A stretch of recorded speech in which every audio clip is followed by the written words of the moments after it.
I'm here with my friend and colleague, Daniel Gortz, one half of the eminent philosopher Hanzi Freinacht. And we're gonna talk the talk and walk the walk today.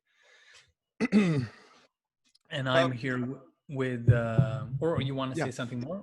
Well, you need no introduction. You're a famous mythical philosopher, but the actual you is a sociologist. And yeah, go ahead and introduce me, please. Yeah, so you're a fellow sociologist. Your name is Brent Cooper, last I checked. And you are from Canada, but you're partly European educated. You went to the UK for your master's in political sociology, I believe, at the London School of Economics, maybe. Yeah. And I mean, you've been writing on a bunch of topics, so like your reputation in our wider circles is it's that you're a bit of a troublemaker. You tend to be radical and I'm a muckraker. I don't make trouble. I detect it. Oh yeah. I guess some of the muck would disagree, and then you're a good researcher. You always read up a lot. So you made this list of, I think, over 270 entries on metamodernism, which is the biggest gathering of all sources on metamodernism. And you have gone through a very many like angles on this topic, not just on metamodernism. You're interested in the general concept of abstraction. You're interested in meta Marxism and you're interested in actually all sorts of political sociology, really. And I guess you, to the extent that metamodern theory has a left and a right, I suppose you also represent the leftmost position within this field. So even though, of course, within our circles, it's a shared goal to be transcending left and right dichotomies, and that's not always successful, but it's probably the only place I know of where you find people left and right and green and libertarian and anything you can think of, really, and spiritual and atheist talking to each other in the same network. I don't know of any other such context, and the people who are there are very, very talented and very, very well read. Sometimes people will watch our discussions there or the discussions of others that don't involve me, and think that everybody knows a lot of the same topics or references, but they don't really. It's just that everybody writes as if their references are self-evident. So we're really bridging different disciplines here and different positions. The only people we're keeping out, like who keep knocking on the door, want to be in, it's like people who are like more fascist side, because there's a good contingency of people who are more or less fascists who want to be part of metamodernism, and I guess UFO people who extraterrestrial UFO people. Sometimes when I critique UFO, somebody shows up and say, "Wait a minute! Obviously, there are objects that fly that are unidentified. You mean extraterrestrial UFOs?" Yes, I mean extraterrestrial. And magical beliefs. So I guess there are a lot of people who will still believe have some magical beliefs in our settings. Let me play off. those are kind of the boundaries, and within those boundaries, you tend to represent a rather radical position. That was my main point. Yeah. Yeah, thanks. And yeah, I should clarify, like there's a real explicit, very important radical tradition. I don't do enough to actually invoke it, but I do Mhm. enact it. And that's an important part of my project. And what I like about Hanzi and his and that whole project is that it is very abstract. Like you've distilled a kind of system. It's world building. It's a meta system, and I grok that. And you know, the first book is very psychologically oriented, and the second book is very sociological, and so they complement each other in that sense. And you know, I've wanted to do a similar thing. But the nice thing is when I come across your work, and I came into contact and joined your network in 2016. It's like, okay, I don't have to do that now, right? Mhm. I can, it's part of my project, but I can continue to focus what my project is in other directions. So Mhm. I'm still trying to distill a kind of abstract system, but it Yeah. doesn't have to be what you're doing, and it can kind of complement and critique what you're doing. And just a comment on our community, because there are other spaces that are pluralist, right, for better or worse, and there's very centrist projects. You know, the whole idea of third way politics, which is kind of just neoliberal and neoliberal compromising. It's not a good thing ultimately. The pluralism that our group has doesn't sort itself out. It doesn't clean its own room, as it were, and that's disappointing to me, because it's a kind of late postmodern thing to be so pluralist rather than to actually defer to each other a bit and try to build a collective intelligence. So that's something we could do better, you know, and obviously part of that, and a big part of my more recent work, is how we make and receive critique, right? How we Mhm. critique ourselves, this idea of auto critique. Mhm. And there's just so much work to do there still. And so my compliment to your books is key, but also I think, unfortunately, a lot of the audience either misinterprets or downsamples, you know, a lot of the work, and I think that's disappointing, because there's a lot of grit there and complexity that we need to aspire to, right? And so I say part of that in the context of like the relationship with integral people. You know, they commit their own kind of pre-trans fallacy, but also just in general, you know, Yeah. as you mentioned, the fascists. And that's a controversial term, but it shouldn't be, because there are actual definable fascist qualities, and neo-fascism more appropriately. And so whether the person is a outright neo-Nazi or just a conservative, you know, or moderate that has those a kind of not values, but like politics, let's say, you know, because we you know, no, nobody, very few people like outright support genocide, but they might indirectly support a politician who indirectly supports another group, who indirectly supports another group, that would, you know, have a blockade that would, you know, support a kind of genocide. So these things are connected in very abstract ways by degrees, and it becomes murky and nuanced how to detect it. Yeah. So this gets back to the key interplay between us, is like, you're very pragmatic and prefigurative, and I'm very radical and kind of you know, I emphasize solidarity and convergence and consensus, and I'm not an accelerationist in the traditional sense of the term, but I think we're in a time crunch now with this decade in particular, that we need to rapidly reflect on our past mistakes and start to atone and have a change of mind and build a real collective project. Mhm. Yeah, actually, so I mean, I guess we can go in that direction if we want. Talk more about what a collective project might look like. We talked a little bit before we started recording.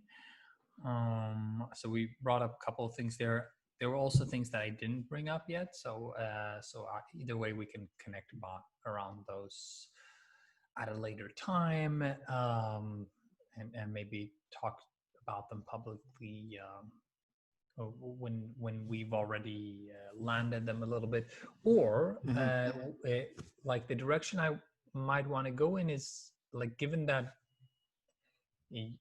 well, we both represent a sociological take on metamodernism, meaning like not just a cultural theory, but sociology as in basic sociology, as in what is society and how does it develop, and what are the basic relationships of society, what is politics, what is the economy, how do these things fit together, and how does culture fit in there. And I feel I mean, it's kind of what would unite a lot of what you've been doing and been taking up an interest in, and myself. There are many people who bring up, I don't know, their critiques of the economy, their critiques of and within metamodernism, of course, it showed up as a arts and culture theory, and commentary on architecture even, whereas integralism showed up as a general stage development model, a general philosophy, and was relatively disconnected from serious research and commentary on like the real world as viewed from a sociological perspective. So so I'd like to maybe zoom in on a couple of those themes, and maybe we can bring it back together and talk about where this points us in terms of like a co-created movement. And yeah, does anything pop up in you, Brent, that particular? I was just looking through your list of articles here, most of which I've read. So I can make a few suggestions based on your former writings, but I'd like to hear what comes up in you. Sure. Just at the last moment there, what pops up is, I mentioned solidarity and, Mm-hmm. a collective research sort of project and political agenda. And it's not just about solidarity, ethical solidarity. It's about solving the problem of pluralism and redundancy, right? And a part of the definition of abstraction is reducing redundancy and having higher quality distillation, improving Yeah. the signal to noise ratio. And there's Yeah. so much redundancy, especially when you do deep research, you find there's a lot of research that is disconnected, right? And typically a research review, literature review is supposed to consolidate all that and say, okay, this is the kind of the lineage of this idea. But what you find is that it's often very broken up. And there's a Yeah. lot of, independent co-discovery, if you will, and case in point, and this is by definition an instance of convergence, of evolutionary convergence. When Darwin discovered his theory, right, it was Alfred Russel Wallace, I think, that also discovered his version of evolution at around the same time. And so we see the same thing happening in many fields, and especially as time goes on and history advances. Now we're into the 21st century in the Anthropocene, and all this whole wave of things that actually is associated with Vermeulen and Vandenacker's metamodernism, right? Beyond the art is also just the cultural political factors of the economic crises and terrorism and imperialism and all these things. And then, what type of new politics emerges.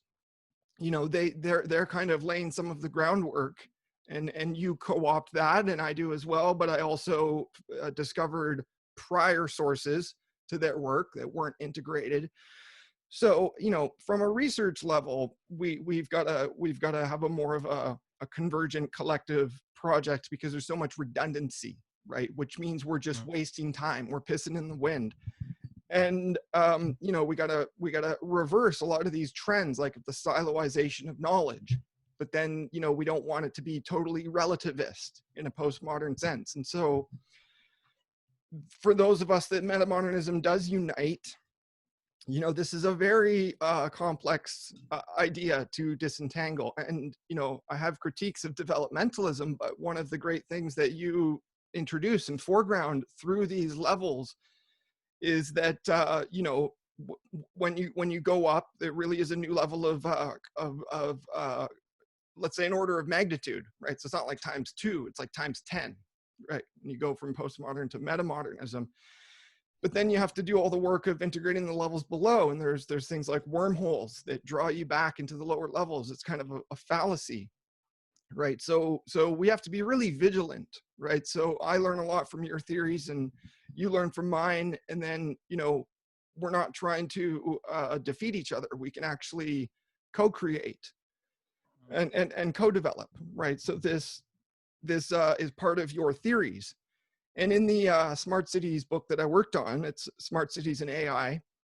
And the backbone of it is this convergence theory, multiple convergence theories that we kind of synthesized into a meta-convergence theory. It accomplishes this. You know, I brought in your metamodernism and Thomas Bjorkman's and Vermeulen van den Akker and Albert Borgman, you know, to have a kind of philosophy of technology kind of shape our vision there. So it brings us closer to an ideal of metamodernism to be worked with. But, you know, the trap is, as we've discussed off the record and a bit here, of postmodernism, people tend to reduce it to just a trope, you know, and that's a big mistake. These concepts are very irreducible. You need to work with them at a high level of abstraction, not letting too much fall out, or else you just get what you call an empty tin version of metamodernism. Yeah, I mean, sure, there are ways to abstract these developmental stages. I mean, modernity, if you abstract it far enough, you get to some kind of theory of science. And actually, all of these different stages have their own philosophy of science, basically. And in the modern stage, it is all said and done the intersubjective verification / falsification method and philosophy that is the core of it. But just saying that, like, let's say we could travel in time, or travel somewhere in the world where people haven't seen modern society, and we tell them that. I mean, we have told them nothing, basically, and it would sound trivial. Like, even if you go to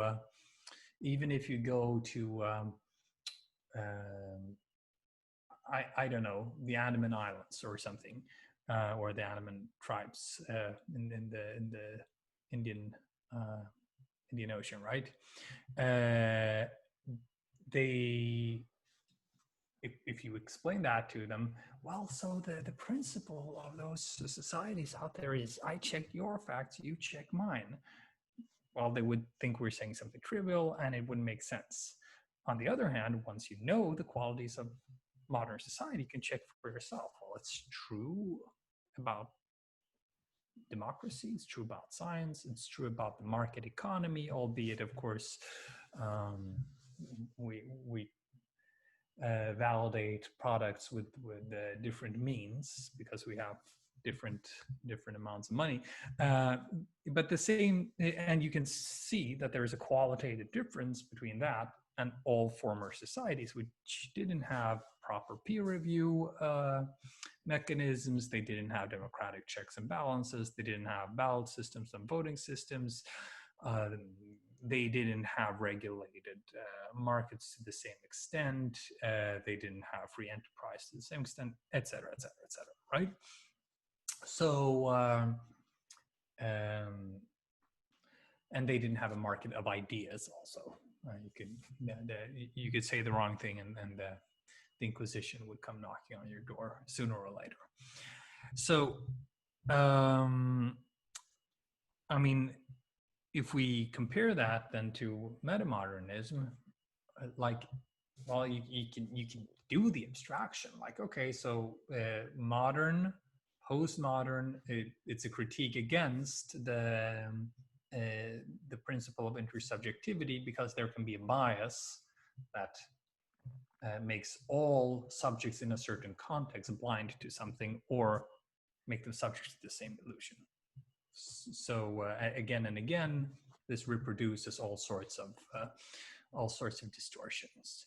And the critique against that, which is the metamodern seed, would be something like, yes, and those distortions and that multiplicity of perspectives is non-arbitrarily ordered, or else you can't say from which position you do a parallax view or you triangulate the critique of the former position.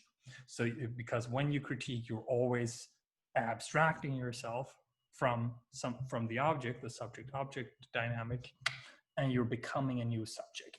And the position that you're acquiring to look at the former position has to, per definition, be flowing from and building upon that perspective, which doesn't necessarily create an even staircase. It just says that it's not arbitrarily ordered, and at least parts of it is then staircase ordered or spiral ordered or something. And then, of course, those metaphors don't necessarily bring us that far. So that being said, I mean, those are the basics, and that's the kind of like impetus or dynamic we want to build the future society around. And I'd like to maybe take a moment to, I know something else was coming up in you, but I just want to suggest that we actually take a look at some of these issues. You brought up a sociological issue, Black metamodernism, for instance. You brought up the connection to Benjamin Bratton's The Stack. I brought up a bunch of sociological issues as well. So maybe we should zoom in on some of those. Yeah, the first thing that comes to mind, I'll unpack those, but also just, I've got such a backlog of research and books and stuff that I consider kind of implicit metamodernism, right? One is just this idea of deep sociology, right? That's been developed, and there's a handful of these ideas that seem to be independent of other ideas, like I was talking about, the kind of siloization, and yet they're consistent with each other, right? They're trying to make a meta move. And so, you mentioned meta-Marxism, and I try to also identify a kind of developmental progression with Marxism itself, which of course is more than just reducible to Marx or to the political movements, but it's actually Hegelian, it's historical materialism. And so there's all that theoretical background that's built into that kind of narrative that people actually, they ignore, they miss a lot of it. So deep sociology is something I'm working on, but I haven't published on it yet. And Bratton, really caught my eye with The Stack and with his style of critique. He has an anti-TED talk, which is brilliant, and he invokes a ton of abstraction in his speech and in his work, right? So that in itself piques my interest, but he's also doing it in a very interesting way. And then he's continuing to kind of be a avant-garde kind of, trailblazer. And so, the work has transitioned from The Stack to the terraforming, okay, what do we do about this? How do we make this actionable? And I think, he just keeps moving on quickly. There's a kind of auto-critique in his work, and he's running a kind of think tank, right? He's running a collective program, the Strelka Institute, that is bringing a lot of people together, some of which, there's a lot of overlap with some of the metamodern themes of speculative realism and stuff. But he just takes these ideas out there and up levels them. So Green New Deal, he says we need greener New Deals, and one of the talks in their program a couple weeks ago was military Green New Deal, and it was super interesting. Just going to riff off the top of my head, but it was super interesting because, you know, I'm big on demilitarization and the military industrial complex, right? It's part of my argument of systemic conspiracy, and I'm not naive about how complicated that is to dismantle, right? But these guys and gals went to the trouble of you know, developing that process more. So they have this idea for a military Green New Deal because they say obviously the military is instrumental in kind of resilience and response to the climate crisis. And of course, the Pentagon admits and identifies climate change as kind of the #1 threat. So just from a logistical standpoint, right, the military architecture there is built up to actually engage at a level that other institutions cannot. And so the military Green New Deal needs to be part of a transition to demilitarization. And part of Bratton's terraforming project is these high-minded things like geoengineering, right? It sounds crazy, but actually very practical. And he's got the terraforming is a dual thesis.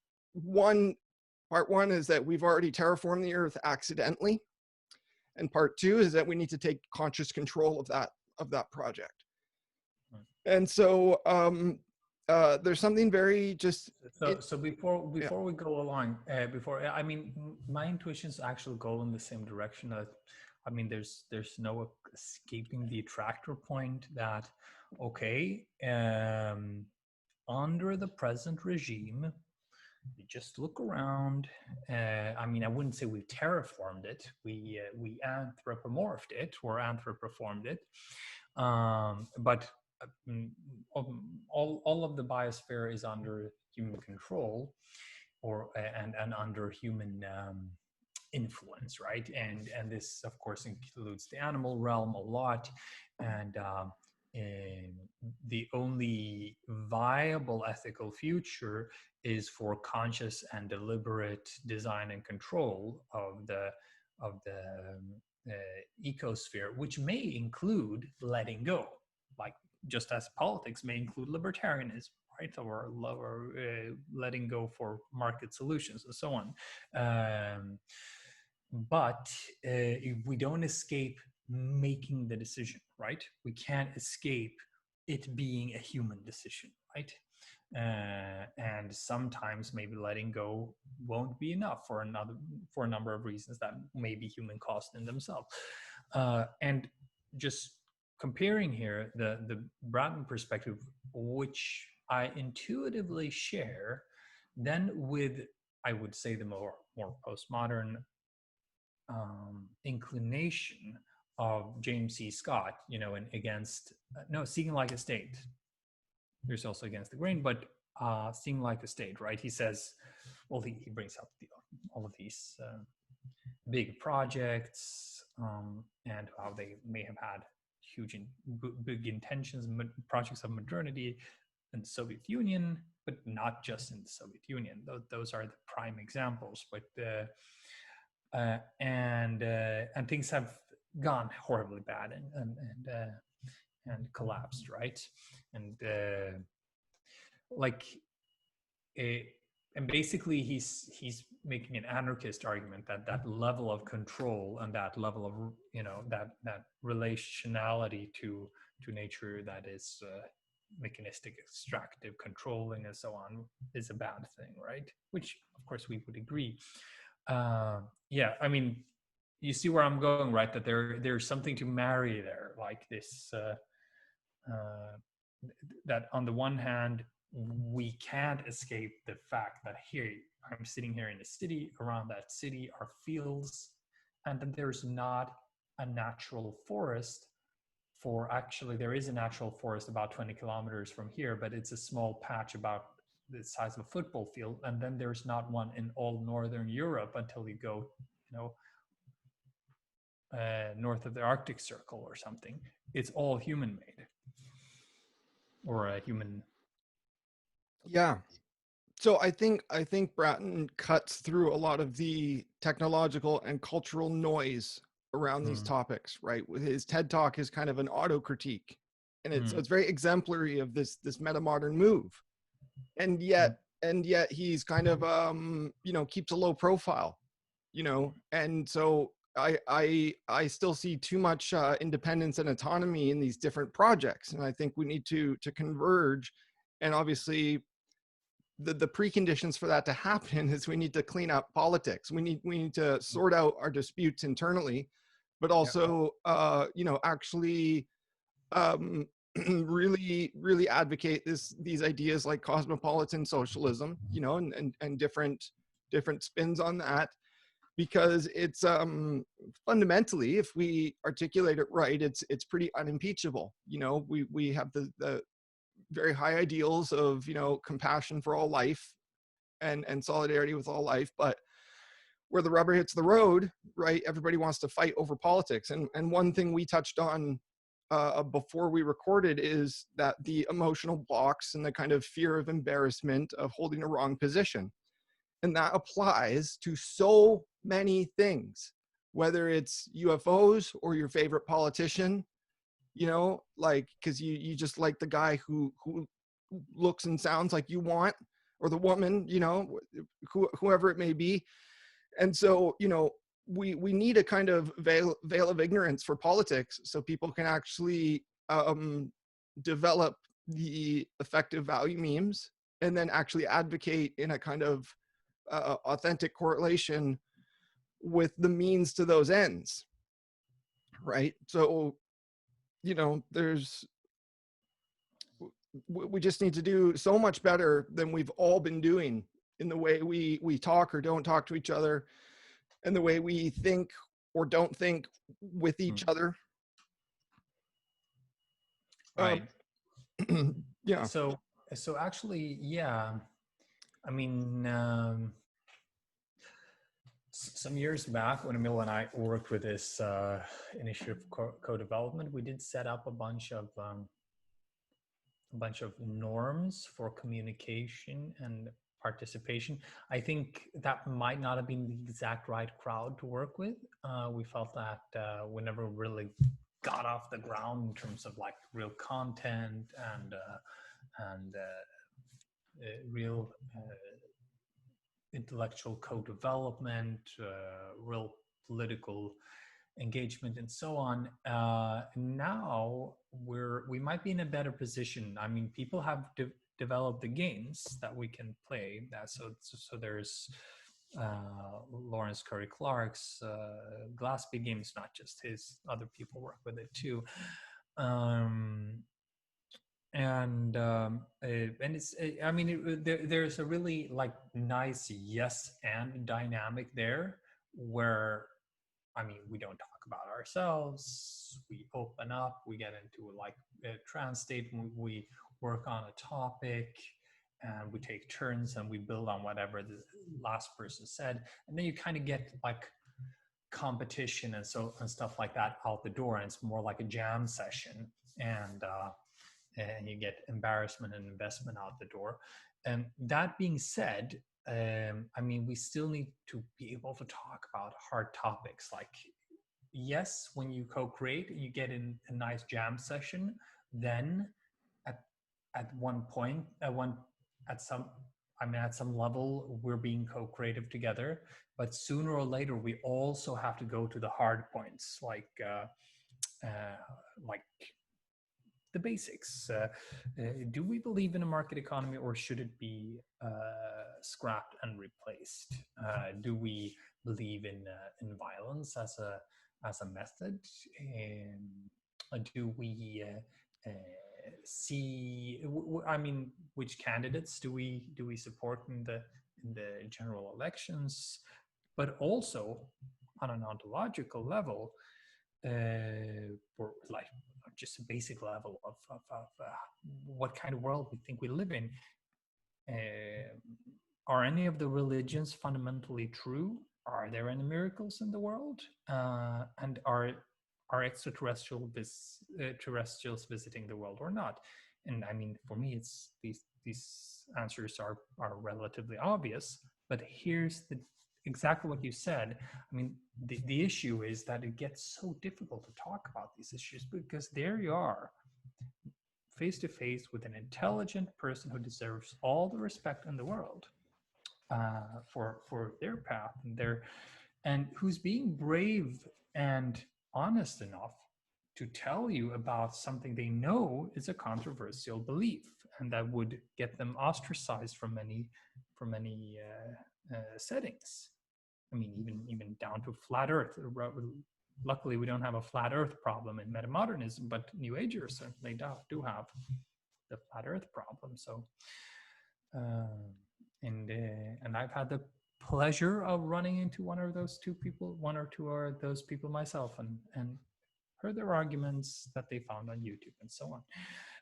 So, I mean, somehow we need the prerequisites to be able to not embarrass or shame ourselves or one another in talks that would normally, in most settings, would put a person extremely to shame and make them extremely ostracized, right? Yeah. So I mean, and we also have like a Nazi problem, like we said before. So how do you're sitting there next to a person and you're like, that's interesting, and you have to say something that does indeed say you have invested your life in a bullshit idea. It won't lead anywhere. There's no rationality behind it, and you should stop wasting your life watching YouTube. And I'm not even going to discuss it with you because I don't feel it's worth the time, right? To try to go. Maybe it'll take me 200 hours literal to go to the bottom of the pit of all your references and then get back to you just to get one person to doubt something they're not open to doubting in the first place, right? So how do we address that problem? And that's, I mean, the process is the politics. I mean, that doesn't make it empty, right? That doesn't make it empty of content. We're still for universal healthcare in the US, and for instance, but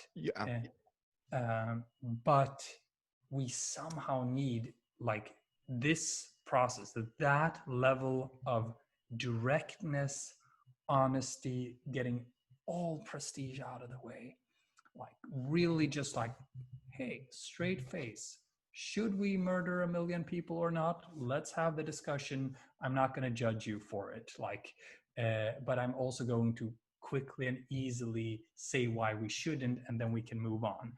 Are extraterrestrials visiting the Earth or not? No, they aren't.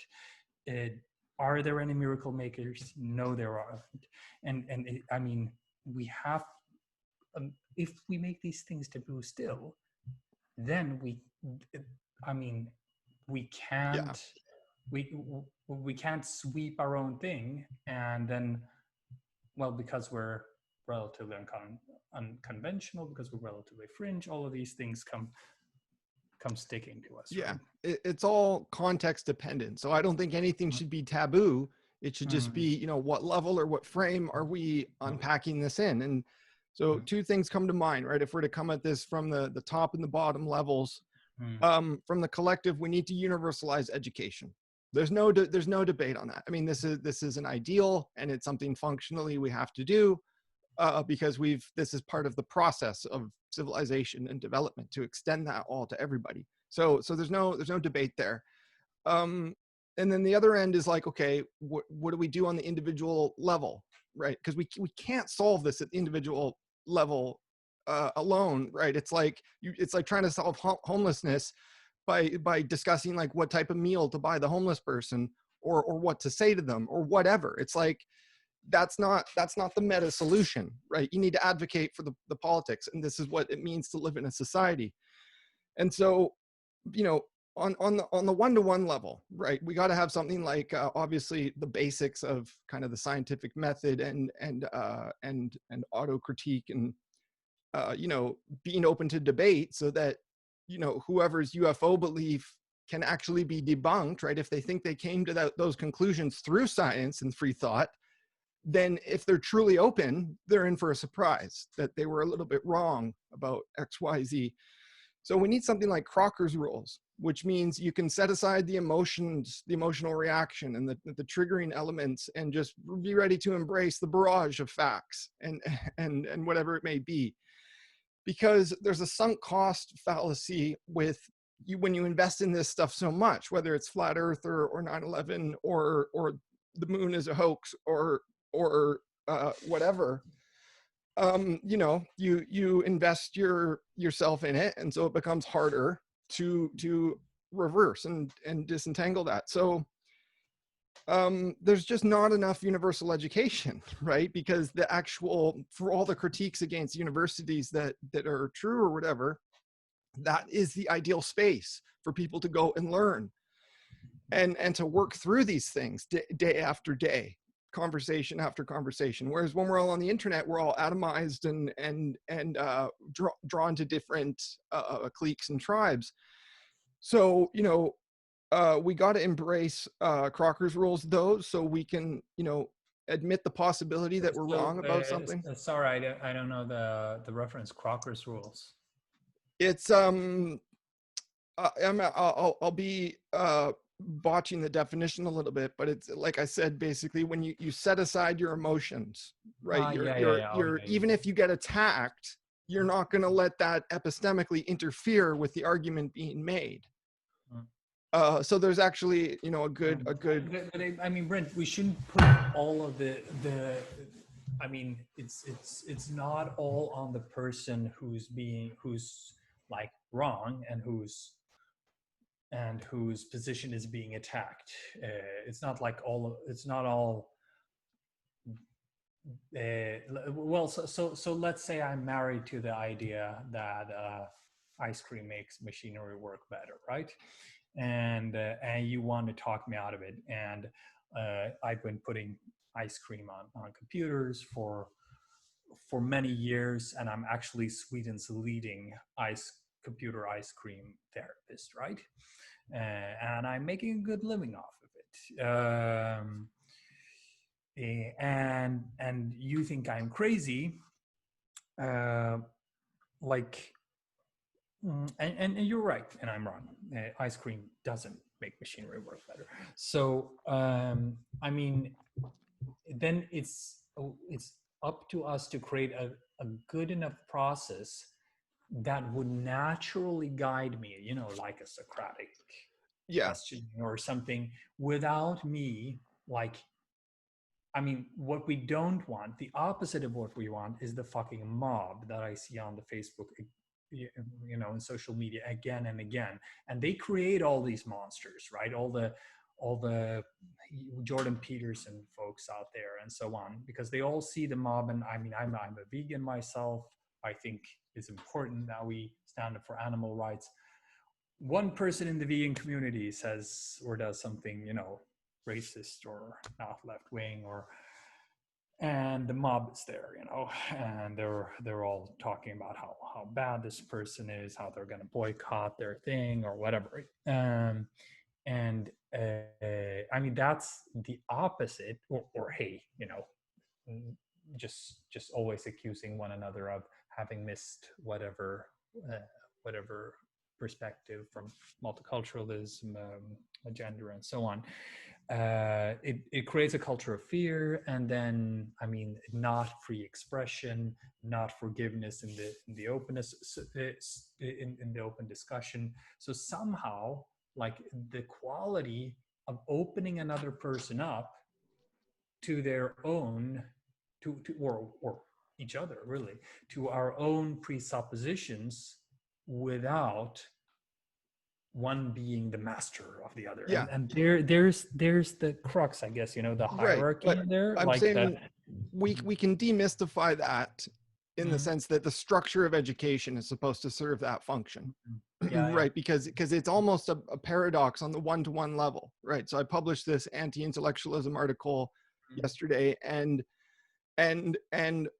some people in an integral group that I'm in were getting hung up near the very beginning of the article because I included a diagram of pseudoscience, right? It's Mhm. just a nice like Mhm. multiple Venn Yeah. diagrams with overlapping Which article is this again, Brent? Can I see it? anti-intellectualism. It's at the top of the latest section. Uh, yeah, which means I scroll The upwards, Trump. right? Look for the Trump picture. Yeah, there you go. Yeah. So scroll down a bit and you'll see a Venn diagram of multiple overlapping kind of ovals of pseudoscience, Mhm. right? And all of that is going to be uncontroversial to you and me.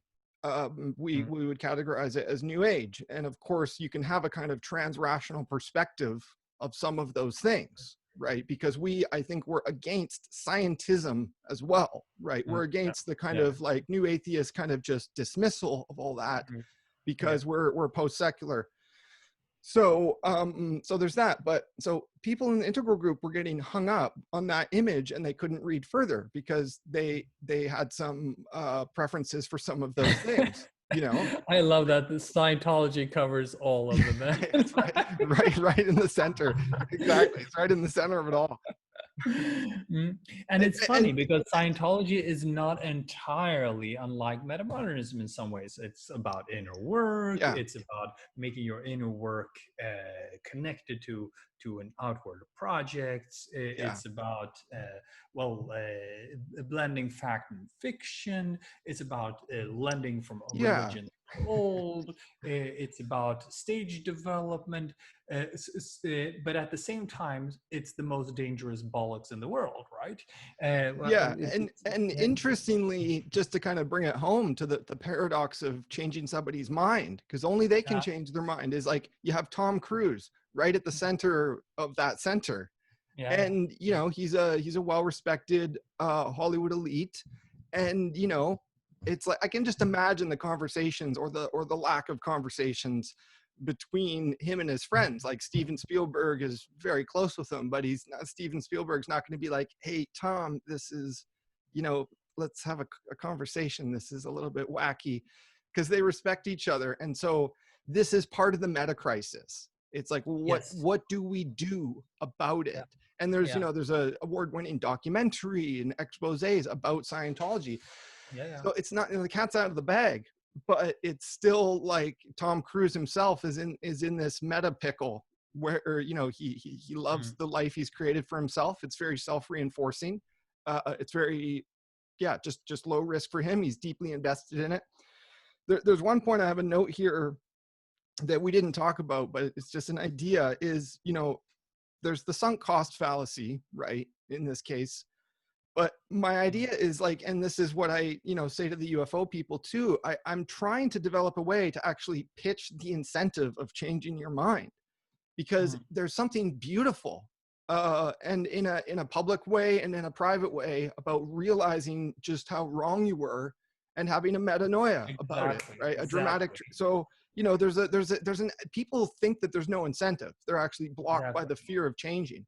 But I think there's actually a rational incentive to change. And think of, like, you know, to shift the example to like a white supremacist, you know, you have Christian Picciolini, who used to be a neo-Nazi and went through his transformation. Now he's a professional anti-racist public speaker. You know, it's like it's not like it doesn't happen in the world. Mhm. We can find Mhm. inspiration in Yeah. other people changing. So I would love to see, you know, Tom Cruise or, you know, the professor who believes in UFOs have a real change of mind and a change of heart, Mm. and use all the scientific wisdom at their disposal and their public image to transform in public and help shift the discourse.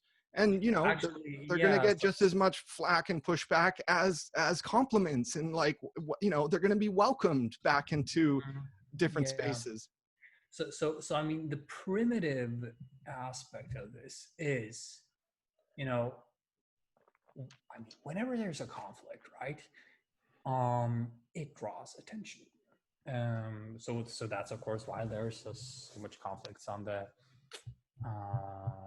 you know, on the evening news and stuff like that, and all those papers.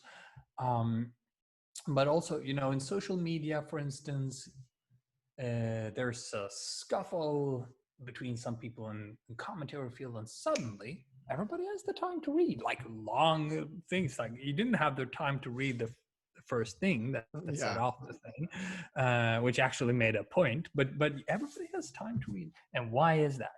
Well, because on a primal level, we just want to know who's the winner and who's the loser, right? Because hey, that's important. If we were indeed 20 people or 150, and that was it, then whoever walks winning or losing out of any conflict, it's very, very, very relevant information, right? And it's going to cement, and there's going to be no way out of it, and you can't just shift the context or whatever.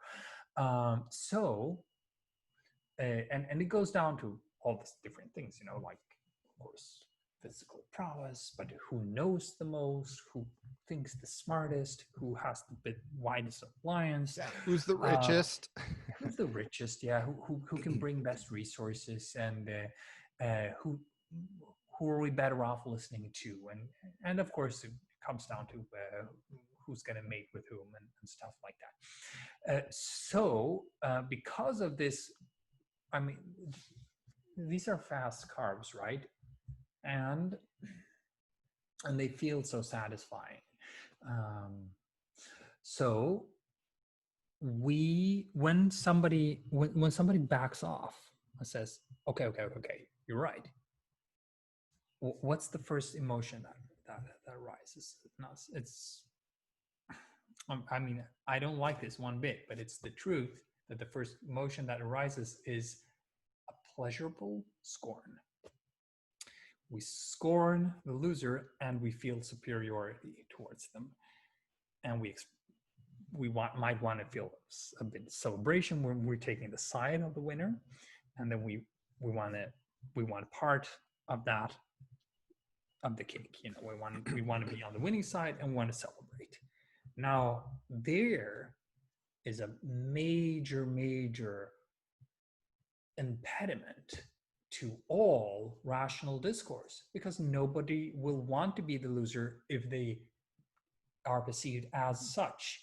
Whereas the person who conceded I was wrong was actually being heroic. Yeah. Like, yeah. What kind of guts would it take for, well, let's say we used the example before. Well, let's say Tom Cruise to go on television. It's like, yeah, I was really invested in that for a while, but yeah, come to think of it, it doesn't really make sense. Plus, it creates a bunch of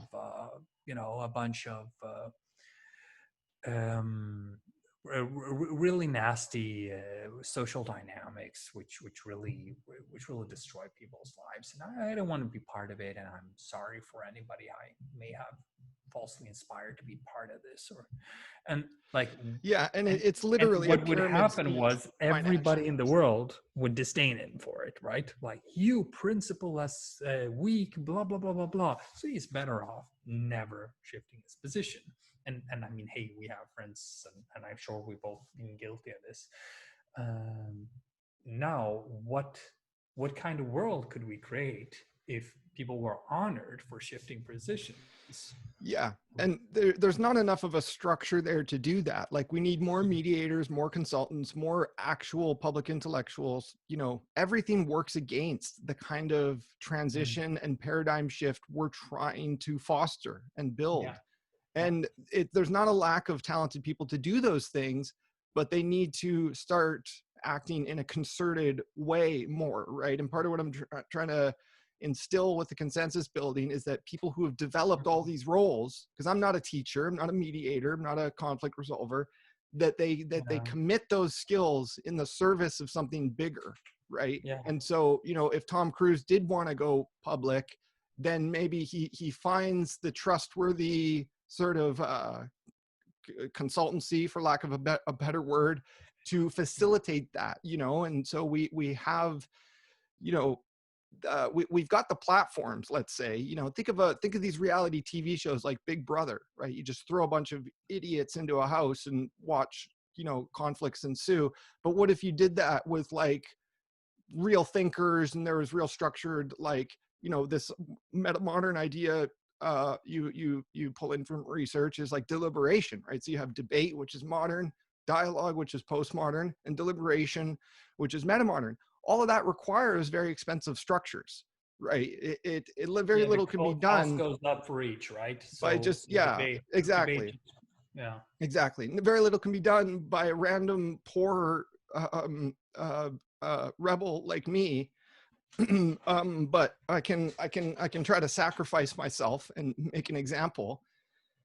Mm, But in this sense that we're discussing, it's clear to me what has to be done, but also in an open-ended sense, right? And there's a huge burden on these different individuals in strategic positions like Tom Cruise or like various academics who have a public profile as an intellectual. Just the other day in Jacobin, there was another debunk of Steven Pinker, because he's just yeah, proudly known as the I read optimist. it actually. Yeah, it's like, I mean, every time this kind of stuff comes up, it's because I've already addressed some of this in my intellectual dark web critiques. It's just like, what the fuck are we doing? If Steven Pinker is really, worth his chops, he would be able to take some critique and refine his position and change and actually maybe fundamentally change and become an advocate instead of an apologist. Hmm. Right. I mean, He has nothing to yeah, lose, yeah, really. yeah, and and I guess, I mean, there are several. We have a really chicken and egg problem here. Like the metamodern society that I would envision would be one in which the the conventional structures of society would be such that we are supported in basic ontological security and non-identification with self, so that epistemological shifts become second nature. Meaning, like,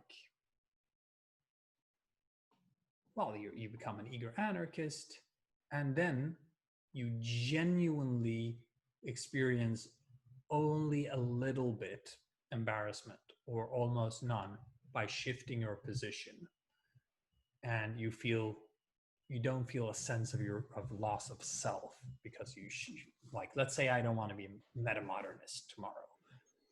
Let's say I just forget about the thing and say, hey, actually, mainstream modern society is pretty good. I made a mistake. I can see those mistakes now. Then that's where I should go. It doesn't make me unprincipled. On the contrary, right? But to get to that society, we would require so superior deliberation about the foundations of our culture and the foundations of our society that we're not even close. I mean, we're not even in the ballpark. Uh, Yeah. some people are having the discussion.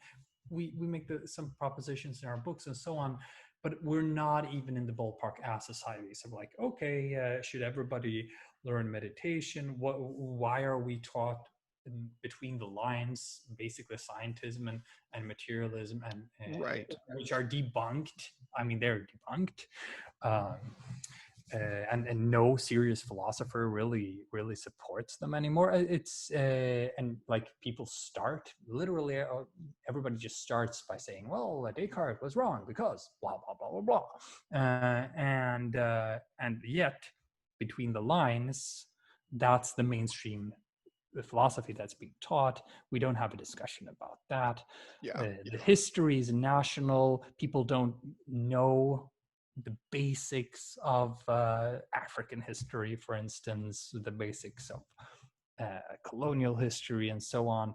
We don't have big history. We don't have, I mean, Yeah, and yeah. it's fetishized and it's merchandised. Like, so you have platforms like Big Think, right? And I used to be really into these things because it popularizes a lot of this knowledge and critical thinking, right? And Yeah. that this is how the new atheism was popular for a while, and it led into the intellectual dark web eventually. But before I forget, I wanted to tie off that point about the pseudoscience chart. because integral people were getting hung up at that point in my article. And it's a long article about anti-intellectualism. Oh, yeah. What did you want to say?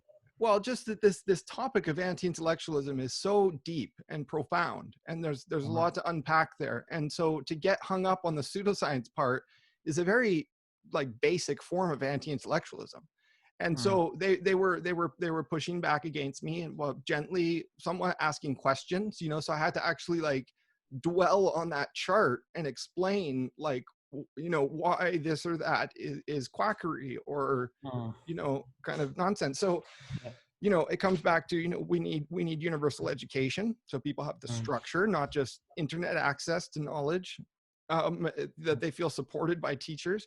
But then also, yeah, if you know, one of the things in my article that I critique is heuristics. People really get hung up on heuristic thinking, which is shortcuts, right? And they're not inherently a bad thing. I think heuristics can be very useful, but it's very clear with I mean, integral, they're especially, unavoidable most right? of all. Yeah, that the heuristic gets reified. Those are two big words, but it means like it becomes something imagined made real, and a mental shortcut made into a hard belief. You know, it becomes ossified, and it stops thinking. It stops thinking because thinking is fucking hard.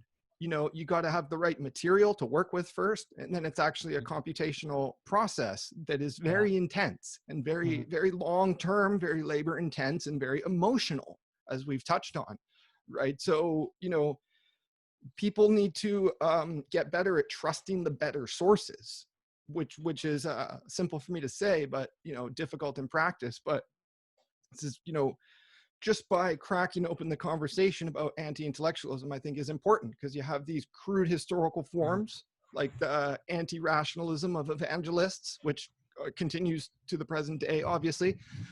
But then the more subtle forms like unreflective instrumentalism, which means you can have somebody who's a brilliant scientist or economist, but be an ideologue about a particular issue because they block it out of their mind. And you become like a businessman and like, oh, I'm going to use my intellect to make money, right? It's unreflective and it's instrumental. And I see this everywhere, you know, obviously in the more like just mainstream places like you know, legacy media and think tanks and stuff, but also in these adjacent spaces to metamodernism. Yeah, I mean, a very big, I mean, you know, I'm much more influenced by behaviorism than the most people of our brand, because, well, generally speaking, people who have a lot in common with yourself and myself will tend to be, well, they'll lean to transpersonal psychology and depth psychology. And if you like depth psychology, or like, I don't know, Jung, or you like, or at the very least be a deep psychoanalytically inspired person, or of course the humanistic psychology and Maslow and all of that. People tend to view then behaviorism as antithetical to that, because it's surface, right? But if you look even at Wilbur, he didn't throw behaviorism out, right? He said it's one of the 12 schools, and like important in behaviorism is reward and punishment. And I think so. Basically, people do things. People and other organisms do things that elicit some kind of reward. And reward is just defined as whatever makes you do things.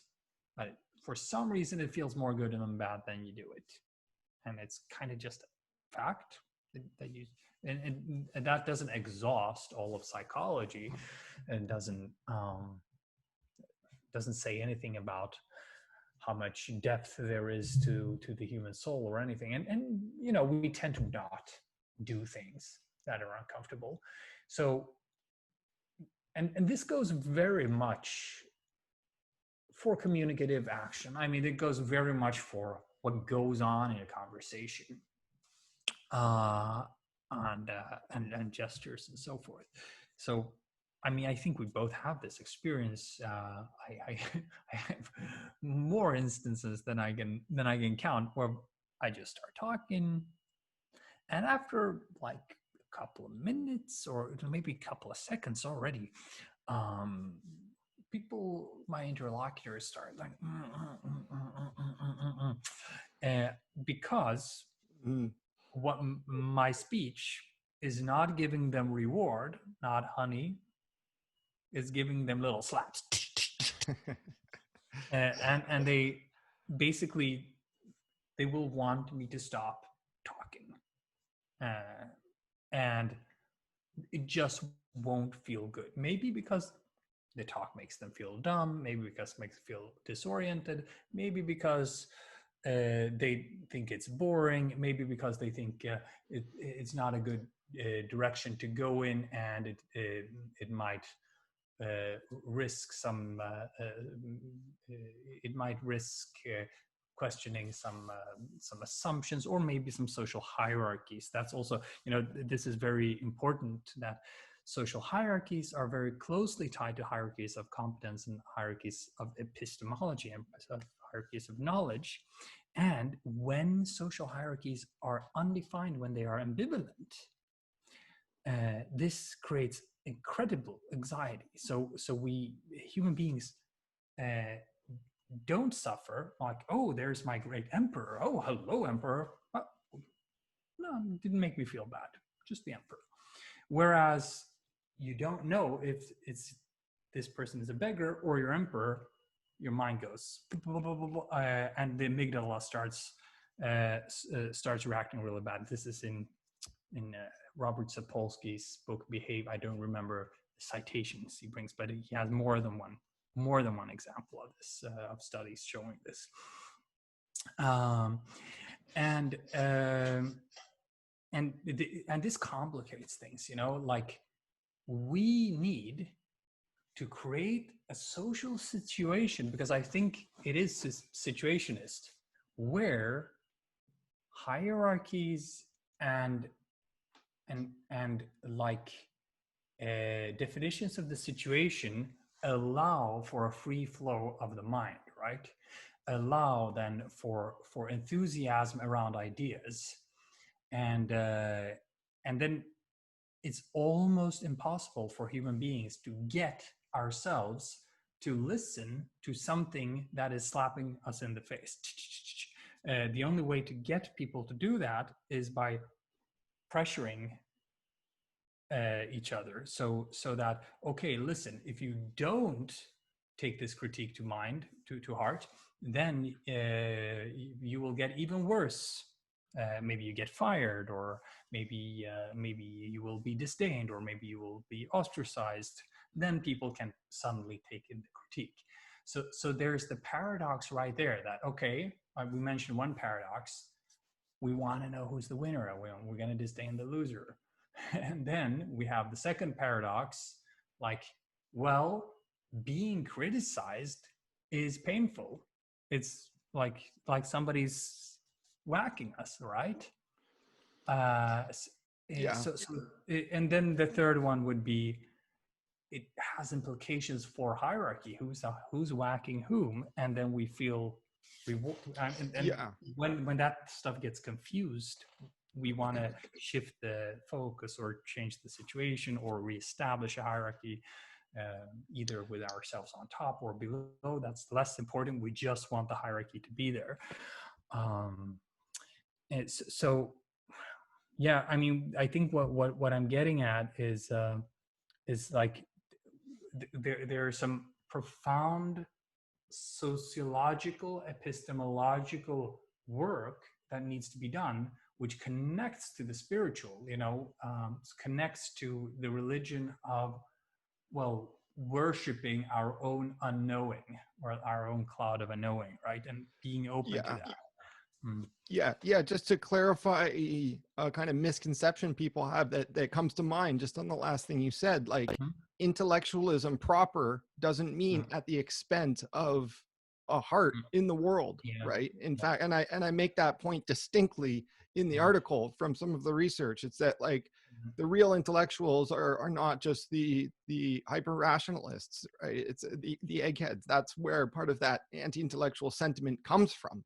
But it's the people who can actually be historical moral actors, and also just, you know, do what they can in their position to speak up, and of course, and do the right thing. And of course, people with more power have that potential more, right? So as you are higher in the social status, you actually have a higher social responsibility, and not everyone recognizes that.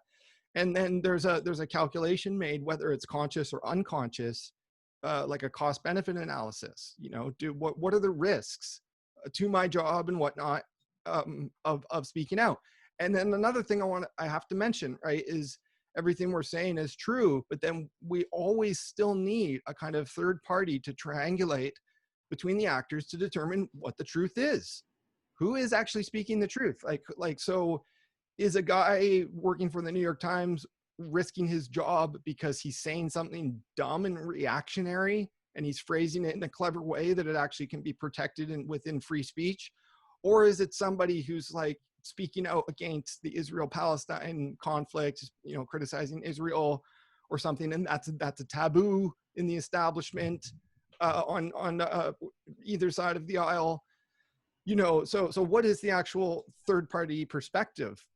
We need to be able to determine that. And epistemologically, I think that's something we do through metamodernism. You know, we can come at it different ways, but we'll probably arrive at the same conclusion on some of these issues, Mm.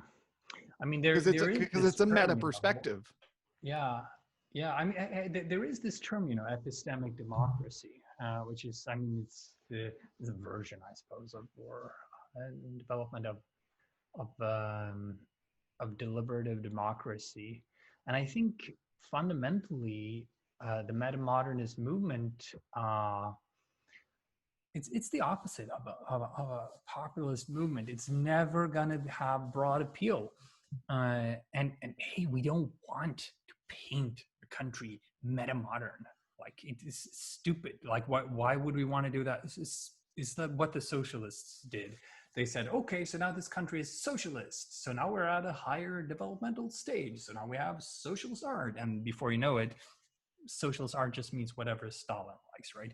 Um, and you know, scientists, it was crazy, you know, like, is this socialist science? And the conclusions get, I mean, whatever conclusions you come up with, they have to match whatever values this higher stage of society has. And I mean, it doesn't make any sense at all. And then you try to like get all the kids to like identify as socialist, like, yeah.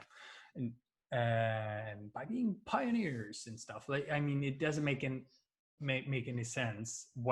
It's quite the opposite, right? So metamodernism, which isn't the same as being elitist, it just means a minority of folks who are more interested in finding moving or chasing moving target truths, which are intellectual, empirical, relational, and spiritual. Yeah. Religious, I guess, artistic, aesthetic as well. And they get together and sacrifice time and effort to this process of epistemic shared becoming. So we're fishing for that shared process of meaning or in sense making, I guess. And Yeah. that is a political move, because before you know it, I mean, sure, you have to put up some standards, like, okay, goodbye UFOs, goodbye Nazis, goodbye magic, but except for that, the commitment to that process creates a relatively unique setting, which isn't necessarily, you know, pluralist in the stupid way, you know, just like, oh, we're pluralists, so here's here's a biker and Saudi Arabian woman in a burqa. I'm Yeah. plus a hip hop guy. Like it's not pluralism in that sense, right? Yeah. Before we run out of time, Mm, the word, when you said elitism, that mm, brought this thought to mind for me, because it's really important. We're not mm, elitists. And mm. so I wanted to bring back the idea of Black metamodernism, because we didn't talk about Oh race yeah, and yeah. social Thank justice, you. right? And we're a couple of white men, Mm, taking authority over these types of subjects. But mm, I wrote that article, Black Metamodernism, as part of a series, and it also speaks to the things like Afrofuturism, which are already kind of mm, tacitly or explicitly included, but it builds it out more to the decolonial aspects of all this, and something I also touch on in my anti-intellectualism article, which is autocritique. So mm, the Western mind has to recognize, not on some superficial level, like, yeah, there was slavery mm, and genocide and all that. We did that. That was in the past. But in a present extant sense, that the world we live in today is a bastard of that evil that was perpetrated. And so you need to understand the ideological superstructure of it. And so when we study Western philosophy, that's what we're looking at. It's like, how did this justify that? And so at this point, I've come to the, like, I like the idea of saying that metamodernism is Black in the first place. And that's not to say it's exclusively African, but it's about this idea of the global South and alter globalization. And instead of those discourses being in the background, maybe mm. they should be at the front, right? And so I try to put it in front of your big meta theory and developmentalism, and say, like, look, this is how we now have to engage Yeah. with what's happening in the streets Yeah, I mean, and how the discourse just was to suppressed. put in parentheses, Brent, that like people tend to take Nordic ideology much too literally. Like Right, we're I just understand saying that. that, hey, where the institutions are favorable, you can do these kinds of things. But we're specifically not culturalist essentialist. We Right. believe that memes are important. Memes and institutional structures are important rather than any particular country or nation or so on. Of Um, course. and But so actually, I think a refocus of the South is highly compatible with that kind of thinking. Yeah, please go on. yeah, and like you're saying, people misunderstand this, so you have to constantly qualify it. So I Mm, appreciate we're on the same page. And I did like 99% of what you wrote about the George Floyd incident, and all the effects of that, right? The protests. So it's all connected, and you had a series of posts on that. So that was great. But I think like some credit is due to the idea of Black metamodernism, because it came from some scholarship. and I think there's a lot, and there was people asking about it, and there's a lot of Black scholars, regardless of their skin color, but there's a Black tradition of sociology that is incredibly potent and is neglected still. So it's just, and somebody like Cornel West is a real figurehead of that kind of movement in a way, and he was one of Bernie Sanders's biggest surrogate. So let's get your public thoughts on politics and the movement. Whether it fails or succeeds is irrelevant to yeah. the justness of the cause, the moral integrity and the intellectual clarity of it, that was effectively suppressed by a ignorant and negligent ruling class and Yeah. uninformed populace, unfortunately. No, no, actually, I think that is an interesting direction to go in, because I mean, the kind of epistemic metamodernism that or epistemic movement, epistemic democratic movement, deep democratic, deep epistemic, deep sociological movement that I'm talking about, which has spiritual underpinnings but not spiritual dogma, um, is um, it still needs outlets, it still needs, places to to to resonate with, moments of convergence, like you said, right? um, and where there are interesting overlaps with what's going on. And that's kind of the strength of such a multidimensional movement, that it can then go forth and be fruitful in a bunch of different settings and dimensions, right? So it can work strategically over different in different ways. That's its strength, but it's also its danger and its weakness. It can also end up empowering the rise of new fascism around the world, which, I mean, it's, we talked about this before we were recording. It's not just us painting. It's not just us painting a really dark picture. It's an actual risk, right? And it's even highly probable. It's not just a probability or a risk. But anyway, I wanted to say that with the social movements that are going on right now, given that they are surfacing some very profound discussions about what is identity, what is the role of the state, what is the role of ethnicity, how can people be brought together, what kind of politics would answer this, then I mean, it might be the right moment to implement a bit of metamodern DNA.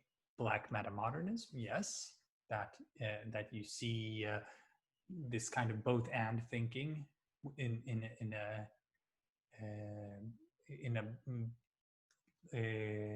a sense of Black identity. We have people who have talked about this, not just yourself, a couple of people who are very interested in these topics on our message boards, but also stuff like the things we talk about in our book, like Gemeinschaft politics, for instance, the politics of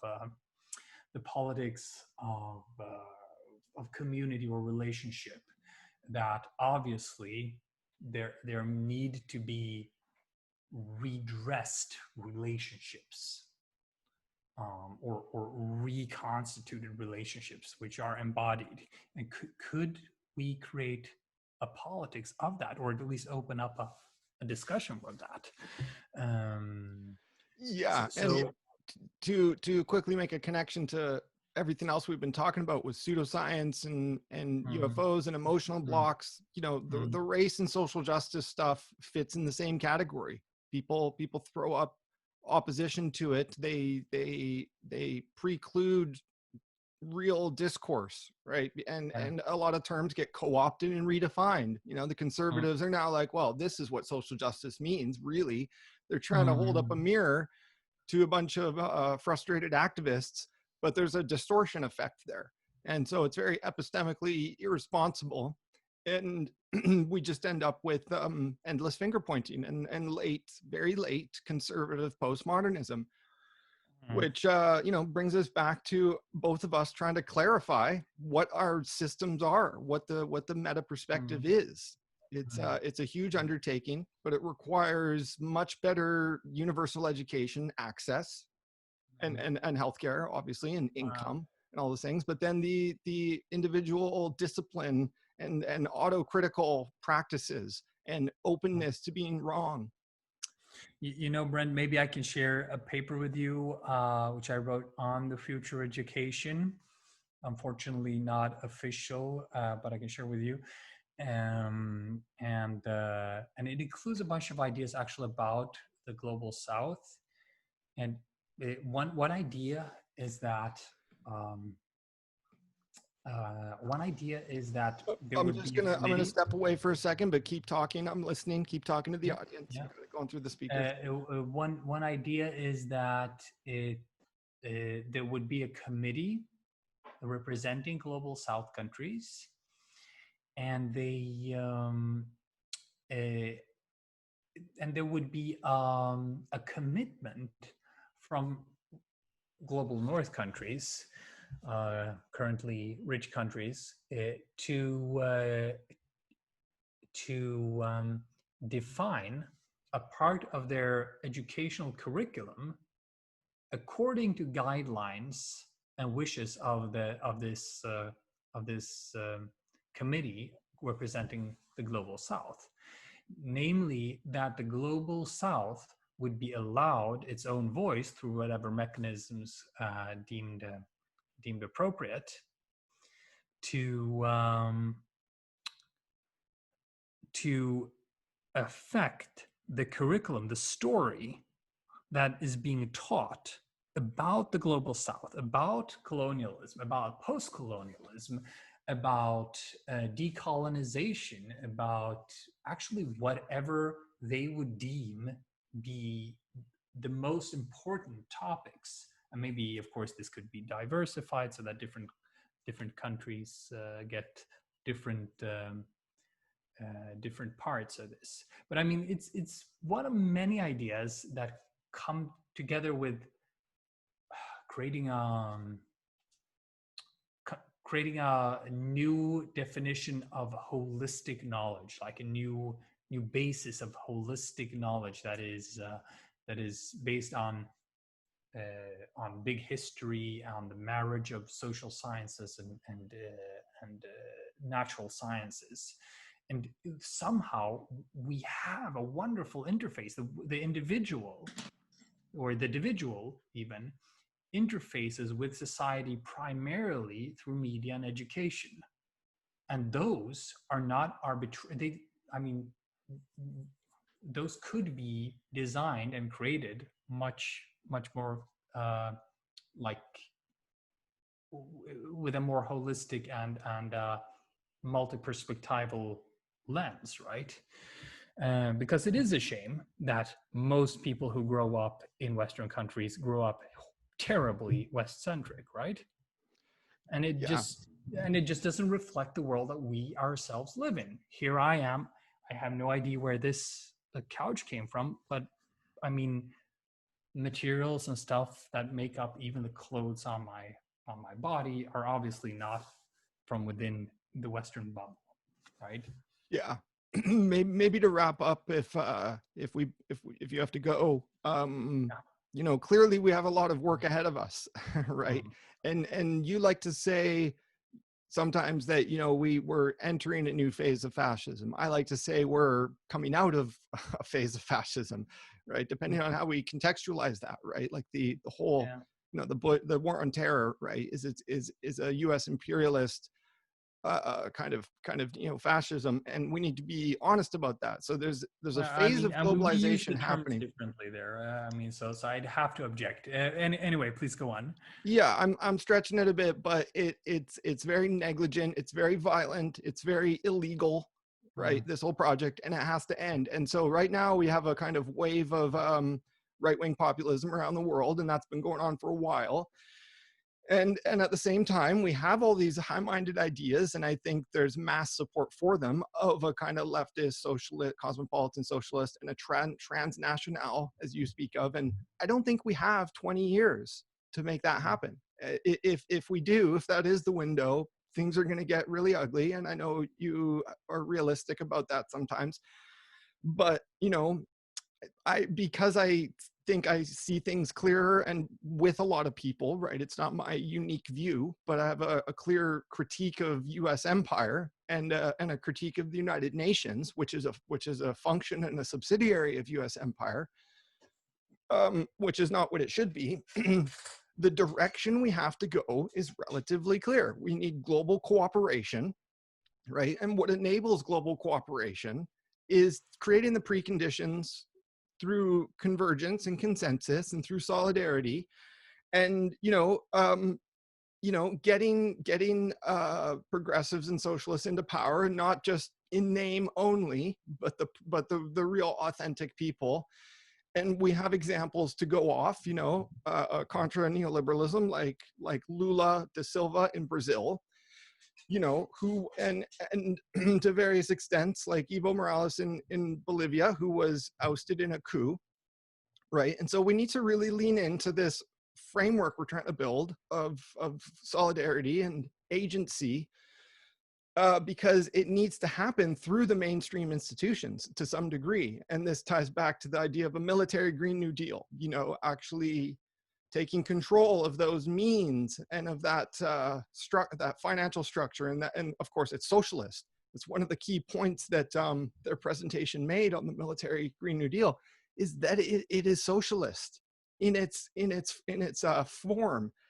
And so we have a benchmark there, right? And so what we advocate with meditation and critical thinking is that kind of militant form without the violence, right? And without this, like, reducing power to the threat of violence. We want to actually empower people through soft power and through education stuff, so we don't have to rely on the threat of violence. And then what's left of military infrastructure, as it's being scaled down and de-weaponized, is still going to be intimidating enough to coerce people to, comply to law and things like this, right? So demilitarization does not mean removing the means of law enforcement.